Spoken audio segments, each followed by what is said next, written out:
இந்த கிழங்க தொடர்ந்து ஒரு 40 நாள் எடுத்துக்கிட்டீங்க அப்படின்னா 4000க்கு மேற்பட்ட நோய்களை குணமாக்கும்.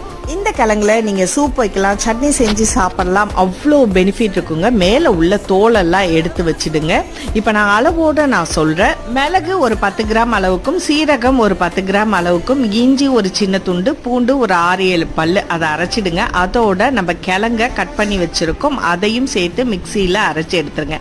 கொஞ்சமா தண்ணி சேர்த்துங்க. இதோட சின்ன வெங்காயம் ஒரு 100 கிராமும், தக்காளி ஒரு மீடியம் சைஸ் தக்காளி, அதையும் நல்லா மிக்சியில அரைச்சி எடுத்துருங்க. அரைக்கும் போதே பட்டை, கிராம்பு, ஏலக்காய் அதை நீங்க சேர்த்துங்க. இப்போ இது எல்லாத்தையும் சேர்த்து இதோட ஒரு 3 மடங்கு தண்ணி நம்ம ஊத்துறோம். இப்போ இது மொத்தமா 500 கிராம் வந்துச்சுன்னா 1.5 லிட்டர் அளவுக்கு தண்ணி சேர்த்து மஞ்சள், கொஞ்சம் நெய்யும் ஊற்றி தேவையான அளவுக்கு உப்பு, கொத்தமல்லி இலைகள் சேர்த்து நல்ல தகன்னு கொதிச்சதுக்கு அப்புறம் வடிகட்டி நீங்க குடிங்க. ஆரோக்கியமா இருங்க.